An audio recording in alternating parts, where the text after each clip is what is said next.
I have discovered a real life superpower, and it's not what you think. It's not super speed or super strength or even flying. It's something that, if used correctly, can elevate your life to an entirely new level. But I gotta warn you, this power can be pretty burdensome at times. And you may wish you could go back to the way you were before. But trust me, this is something that you'll be glad to have gained. Hey, what's going on, guys? My name's Nate, the Liberated Otaku, and in today's video, I'll be going over the superpower of self-awareness. I'll be going into what the benefits, burdens, and the overall purpose is. And by the end of this video, you'll be fully equipped with the knowledge to use it in your own life. One thing I've noticed by being, I guess, more self-aware is that it gives you a sense of autonomy. Basically, it allows you to better control the type of person that you want to become. And in that is something that is truly remarkable. Because think about it, humans are really the only creatures on this earth that actually have that ability, right? All the other animals in the animal kingdom are, well, slaves to their instincts and their basic functions, right? Eat, sleep, procreate, these type of things. But as humans, well, yes, we do those things. We can choose to do more, but on a more intrinsic or deeper sense of things, being more self-aware helps you to better identify the parts of yourself that you either don't know or that you I guess refuse to acknowledge, if we're being honest, right? It's not just the good things or the highlights. It's not just the bad things or the things that we don't like about ourselves. It's all encompassing. And once you understand those type of things and learn how to navigate it, then I truly believe you can be the person that you want to be. And to do that, it takes a lot of strength to admit one's own limitations and faults. It's easy for us to fixate on one of these aspects, but to truly grow and to truly be the type of person that you want to be, it helps to come to terms with all of these things, and it'll make you a stronger person for it. And they don't necessarily have to be bad things either. They can just be things that hey, I'm just not good at this. One prime example from my life is when I went to school. For those of you who don't know, my day job is I work in IT. But when I initially started to go to school and try to earn my degree, I wanted to be a programmer, to be a developer, because all of my life I've loved video games and I wanted to be a video game developer because it just made sense, right? Why not work in the field that I love? But I started taking classes and realized that, yeah, this wasn't for me. Because for those of you who don't know, programming is one of those things, either you love it or you don't. And if you don't, you're going to have a really hard time making it as a career. And that's where I was. So I decided to make the pivot to, just work in general IT, and eventually I landed where I am now in cybersecurity. But the point of this is that I understood myself enough to realize that, hey, could I do this? Sure. Am I good at it right now? No, because I just started off, but I could be. But is it something that I really want to do in the long run? No. So I didn't. And it's just going through these things, asking yourself these questions can help you gain the clarity and really the focus that you need to, well, focus your life, right? One other benefit that I've personally experienced in my life is that I'm able to sympathize with others on a deeper level. And what I mean by that is, kind of throughout my life, from childhood to adulthood now, I've had different people of varying different relationships, right? Whether they're acquaintances, friendships, family, significant others. I've had a lot of people tell me that I just get them, that they feel heard and understood. And while this may not seem like a, oh, gee, like this overwhelmingly great power type thing, right? But it helped me to kind of think and to understand why that is. And what I come to the conclusion is that, I'm aware enough of my own weaknesses and limitations to be able to sympathize, to understand other people's when they are hurting. And I think they sense that, which encourages them to open up more. At least that's just been my personal experience, whether that's people opening up to me or me opening up to somebody else. There's a level of authenticity that comes with self-awareness that I think a lot of people nowadays are missing out. So if you embrace this idea of self-reflection, of being aware and admitting your faults, limitations, and tapping into your strengths and things you're good at. I think not only does that make you a more well-rounded person, but it also makes you a more authentic person that people can better relate to. And not only that, it gives you, again, back to the idea of autonomy, to be able to choose the path of life that you want to go on. Because people who don't put in this type of self-work, the people who don't, or I should say don't, who aren't aware that this is even a thing, they tend to just let life happen to them, and life picks the direction that they're going to go. But for those of us who are embracing this idea of self-awareness and choosing to make ourselves better, then yeah, I think we have a better shot at actually becoming the person and having the life that we actually want. Now, as awesome as it is, self awareness can be pretty heavy. And what I mean by that is that, at least in my experience, life has become, or it can start to become, less enjoyable because you're over analyzing and overly critical of everything, right? Because the more self aware you become, the more you start nitpicking at different things in your life.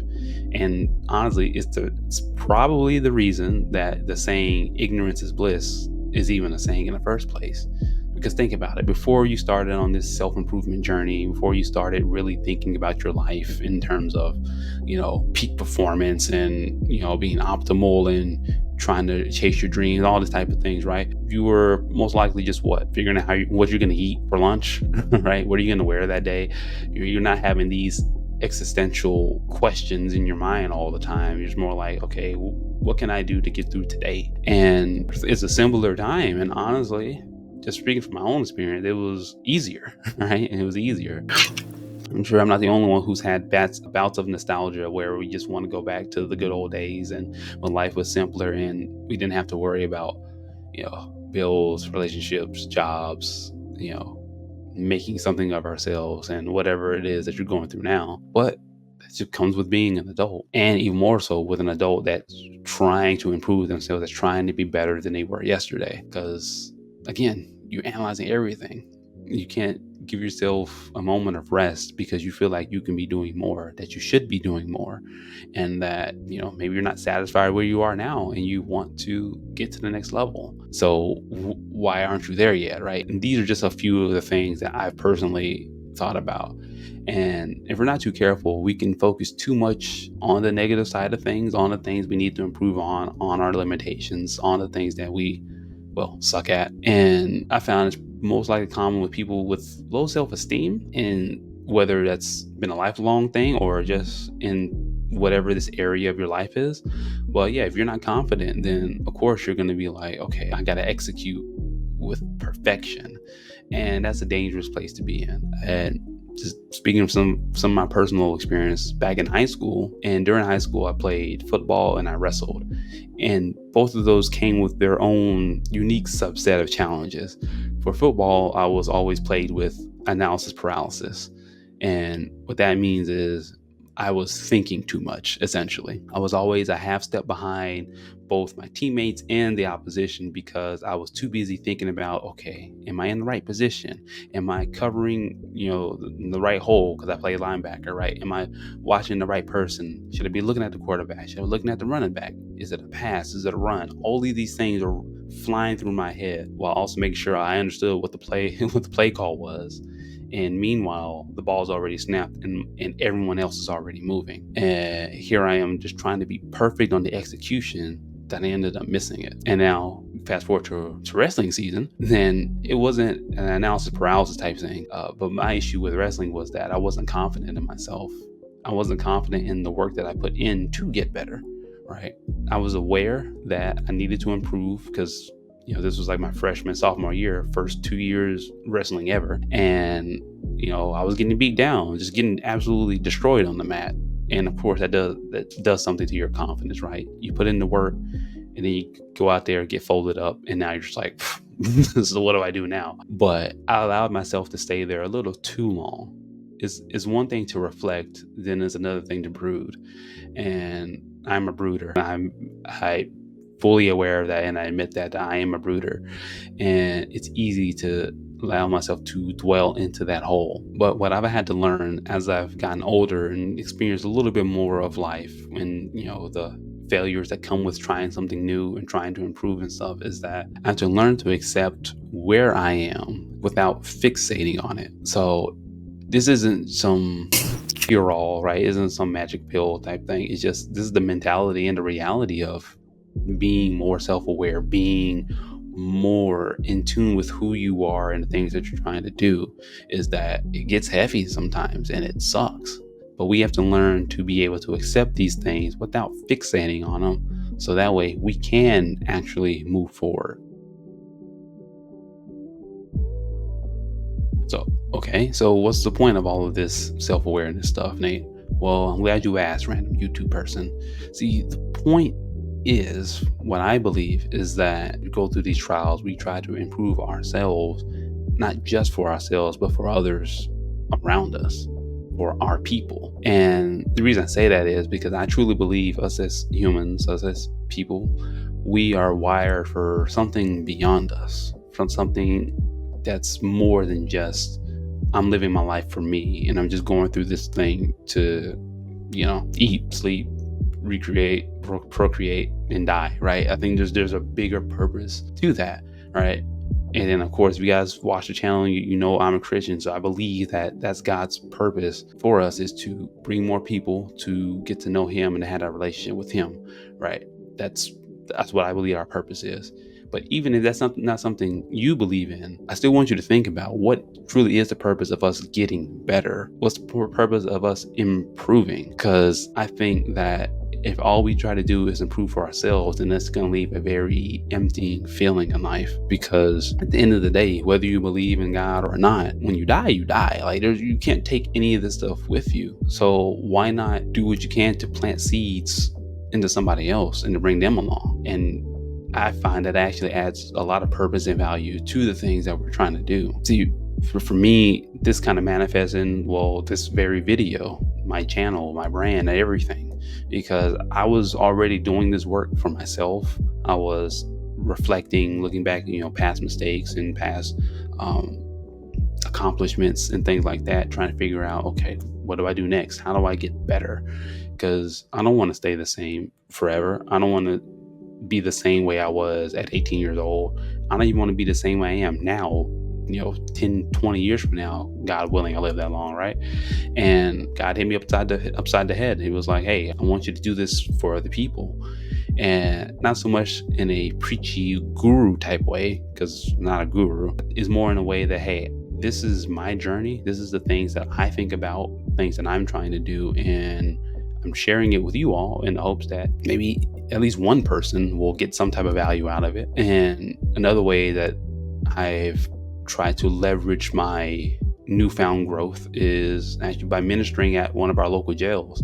Because through our church, we minister to our local jails. We send a team, so to speak, of volunteers in there, and we play the message and we fellowship with all the inmates in there, because a lot of times people forget that they are people too. They've just got caught for their mistakes. And that's really the only difference between them and us 99% of the time, is that they got caught and we didn't. Let's be honest. And it's a really fulfilling thing seeing these people want to change and want to improve their lives. Like, they're doing the same thing that we're talking about, right? They've taken stock of where they are in life and they realize they don't want to be there anymore. So now they're taking the steps to get better, right? And that's, at the end of the day, that's what it's all about. And that brings me joy and fulfillment, being able to help somebody else do that, but not just do it just because. See, the thing is, once you grow from your self-awareness, why not bring others along with you? You don't have to run this race alone. And I think you'll get a lot more value out of it by helping somebody else along. Somebody who honestly is the same person you were, X amount of time ago, whether that's last year, 10 years ago, could have been yesterday, right? They're in a position where you were, and you know how you got out of it. So why not lend a hand and help them get through it too? Life is hard, and like I mentioned about the burdens of self-awareness, it could be heavy. So don't try to bear it alone, and just help out as many people as you can. And one way my pastor put it was that when you have access, ability, and awareness, you have accountability. Basically meaning that God holds us accountable for the people that we can reach. right? I can't, I'm not gonna be held accountable for, your friends, your family, your coworkers, your neighborhood. I'm held accountable for all of those things in my sphere of influence. But you're accountable for all of those people. And not in the sense that you have to do it for them, but be the example. The reason why you're watching this video right now is because you want to be better, you want to improve. So why not show others how you're doing it? Sometimes that's all people really just need, is to know that, hey, it's okay to mess it up. You just got to do something. Now, self-awareness is a really powerful thing. If used right, it can truly make your life something special. But I understand if something like this is a little too tough, a little too heavy for a lot of us right now. So that's why I recommend you start small by watching this video on lust, where I share my personal battle with it, and hopefully it will give you the strength and the courage to start your own journey. So go ahead and check it out.